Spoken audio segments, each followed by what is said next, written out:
আমাদের আধ্যাত্মিক জীবনে স্পামের গুরুত্ব কতটা? স্পাম মানে বীর্য, এটা কতটা শক্তিশালী এই প্রশ্ন অনেকের মাথায় ঘোরে। এই ভিডিওটি খুবই ইন্টারেস্টিং হতে চলেছে, তো এই ভিডিওটিকে শেষ পর্যন্ত দেখবেন, একটা কথা কেউ মিস করবেন না। তো হ্যালো বন্ধুরা, আমি রাজ, আপনাকে স্বাগতম হেলদি লাইফ অ্যান্ড স্টাইলে। আজ আমরা এই ভিডিওতে জেনে নেব বীর্যের শক্তি কী। দেখুন, আপনাকে একটা জিনিস বুঝতে হবে, আপনার অস্তিত্বের আধার এই স্পাম। বরং এই পৃথিবীতে উপস্থিত জীবন স্পাম অর্থাৎ বীর্যের জন্যই নয় কি? এটাকে বাঁচিয়ে আমাদের আধ্যাত্মিক জীবনে পরিবর্তন আনা কি সম্ভব? বীর্যকে বাঁচিয়ে আমরা কি করতে পারি? যদি এর শক্তির কথা বলতেই হয়, তাহলে আপনার মধ্যে নিউক্লিয়ার বমের মতো শক্তি রয়েছে। আপনার শরীর যে হাড়, মাংস, চামড়া দিয়ে তৈরি, এর 50% রয়েছে এই স্পামের অর্থাৎ বীর্যের। আমাদের অস্তিত্ব স্পাম ছাড়া হতেই পারে না। পৃথিবীতে জন্ম হওয়া মহান পুরুষ, মহান যোদ্ধা, তাদের অস্তিত্বের কারণ এই স্পাম। আমাদের কাছে যে শরীর রয়েছে আর তাতে যে 5টি ইন্দ্রিয় রয়েছে, যা দিয়ে আমরা প্রত্যেকটা জিনিসের অনুভূতি বা ফিল গ্রহণ করতে পারি, আমাদের এই শরীরে উপস্থিত থাকা সব শক্তি। আর এই সবের থেকে পুরোটাই আলাদা মানুষের মস্তিষ্ক, যা বৈজ্ঞানিকদের কাছে আজও এক রহস্য যে এটা কিভাবে তৈরি হলো এবং কোথা থেকে এলো। আমি আর আপনি ভালোভাবেই জানি আমাদের এই শরীরে দুর্দান্ত সম্ভাবনা রয়েছে শারীরিকভাবে এবং মানসিকভাবে। শারীরিকভাবে আপনি আপনার শরীরকে রূপান্তরিত করে শক্তি বৃদ্ধি করতে পারেন। কি ঠিক বললাম তো? আপনি হয়তো জিমে দেখেছেন, প্রথম দিনগুলোতে একজন এক্সারসাইজ করা ব্যক্তি কম ওজন ওঠাতে পারে। আস্তে আস্তে কঠোর অভ্যাসের সাথে সে বেশি থেকে বেশি ওজন তুলতে পারে, নিজের শরীরের থেকেও কিন্তু বেশি। তো এর মানে হলো সে তার শরীরের ক্ষমতাকে রূপান্তরিত করছে। শারীরিকভাবে এমন অনেক ক্ষমতা থাকে আমাদের দেহে, যাকে রূপান্তরিত করা যেতে পারে। কিন্তু এই বীর্যের ক্ষমতার স্তর অনেক বেশি, 50%-এরও বেশি। বীর্য একটা জীবন দিতে পারে, কোনো একটা মানুষকে অস্তিত্বে নিয়ে আসতে পারে।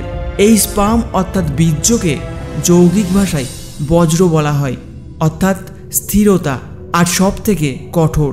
যদি আপনি এর ব্যবহার করা শিখে যান, তাহলে এটা বিশ্বের শক্তিশালী জিনিসের মধ্যে একটা হবে। এটা আশ্চর্যজনক ফল প্রদান করে, কিন্তু সেটা আপনার ওপর নির্ভর করবে যে আপনি এর ব্যবহার কিভাবে করবেন। চাইলে আপনি এটার ব্যবহার শিশুকে জন্ম দেওয়ার জন্য করতে পারেন, আবার চাইলে বিছানার চাদরে ফেলে নষ্টও করতে পারেন। এখন প্রশ্ন এটা ওঠে যে এই বীর্যকে শরীরের অন্যান্য স্তরে এবং অন্য স্তরে কাজ করানোর জন্য কি এটার ব্যবহার করা যায়? হ্যাঁ, অবশ্যই করা যায়। শুধু স্পামকেই রূপান্তরিত করা যেতে পারে না, বরং শরীরের সব জিনিসকে রূপান্তরিত করা যেতে পারে, এমনকি নিজেকেও। দেখুন, আপনার শরীরের যে কোনো অ্যাক্টিভিটি করার জন্য আপনার শরীর একটা এনার্জি ব্যবহার করে। আপনি যা কিছু করছেন না কেন, তার জন্য এনার্জি চাই। কিন্তু যদি আপনি আপনার শরীরে বীর্যের এক ফোঁটা বানাতে চান, তবে তার জন্য শরীরে আলাদা রকমের এনার্জি ব্যবহার হয়। এই এনার্জি খুবই শক্তিশালী। এর আন্দাজ এটা জেনেই করতে পারবেন যে বীর্যের এই এনার্জি দিয়ে একটা মানুষকে জন্ম দেওয়া যেতে পারে, একটা নতুন জীবন বানানো যেতে পারে। তাহলে ভাবুন এর মধ্যে কত এনার্জি রয়েছে। আমাদের জীবনে হওয়া রোজকার ঘটনায় বীর্য অনেকটা দায়ী হয়ে থাকে। আপনি দেখে থাকবেন যে আপনি পুরো দিনে কাজ করেন, শারীরিক পরিশ্রম করেন, তখন আপনার শরীর কতটা ক্লান্ত হয়ে যায়। ঠিক সেরকমই সহবাস করার পর আপনি নোটিশ করে থাকবেন আপনার শরীরও ক্লান্ত হয়ে পড়ে। এর মানে হলো একবার সহবাস করার পরে আপনার শরীরে অনেক এনার্জি খরচ হয়ে যায়। আর এই এনার্জির রূপ কিছু ভিন্ন রকমের হয়ে থাকে। আপনার ঘুম আসে কেন? কারণ আপনি ক্লান্ত হয়ে পড়েছেন। তাহলে ভাবুন আপনি আপনার শরীর থেকে কত এনার্জি বার করে দিয়েছেন। তো আপনি এটাকে এইভাবে ব্যবহার করছেন। এখন এটা প্রশ্ন ওঠে যে এর ব্যবহার আধ্যাত্মিক রূপে কিভাবে করা যেতে পারে, যাতে আমরা এই এনার্জি সঠিক প্রয়োগ করতে পারি। দেখুন, যদি আপনি আপনার যৌনতার ইচ্ছাকে থামানোর চেষ্টা করেন, জোর করে থামানোর চেষ্টা করেন, তাহলে সেটা থামবে না। আপনি কিছুদিনের অভ্যাস করতে পারেন, তারপর এটা কিন্তু ততটাই শক্তির সঙ্গে বাইরে বেরিয়ে আসবে। সহজ করে যদি বলি, তাহলে পানিকে কন্ট্রোল করতে পারবেন না, কিন্তু রাগ একে কন্ট্রোল করার কারণ হতে পারে। যখন একজন মানুষ খুব বেশি খিটখিটে হয়ে যায় বা খুব রাগ করে বা অ্যাগ্রেসিভ বিহেভ করে, এটা বলা যেতে পারে যে তার সেক্স এনার্জি থেমে আছে। সেই এনার্জি বীর্যকে থামানোর চেষ্টা করছে। এটা হাজব্যান্ড ওয়াইফের ঝগড়ার কারণও হতে পারে। তো এটাকে রূপান্তরিত কিভাবে করা যেতে পারে?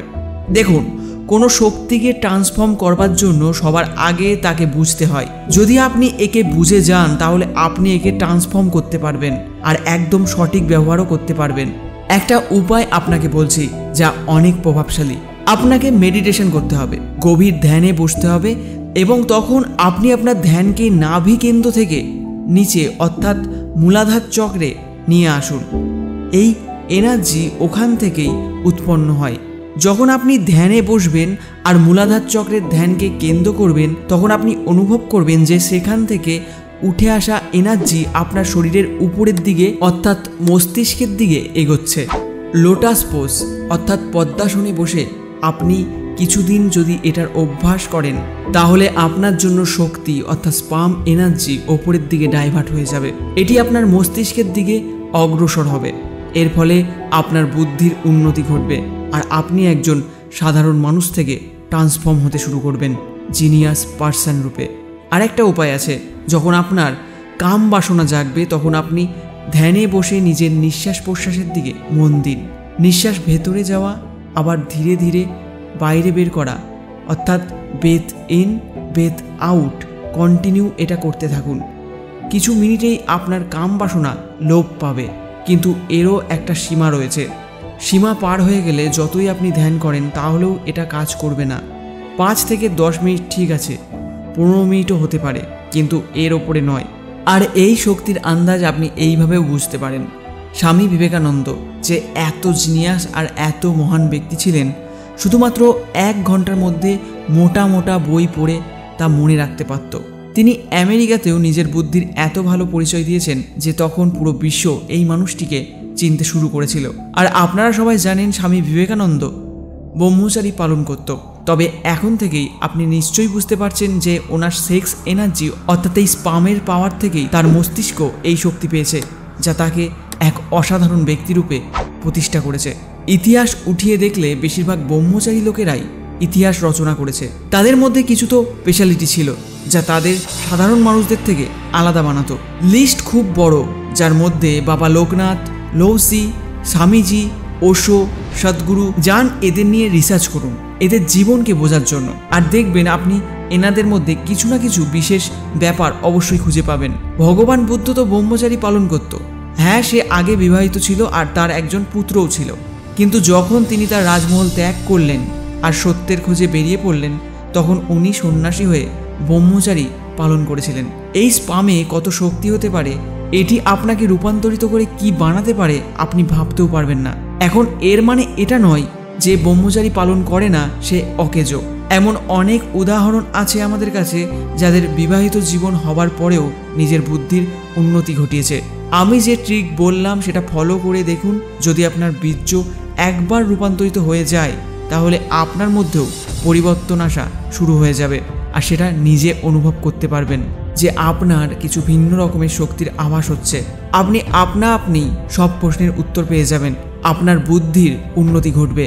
ভিডিওটা এই অবধি। ভিডিওটা কেমন লাগলো সেটা অবশ্যই কমেন্টে লিখে জানান, আর এই ভিডিওটিকে লাইক আর তার সাথে শেয়ার করুন যার আপনি ভবিষ্যৎ ভালো দেখতে চান। Thanks for watching. Get fit, stay healthy.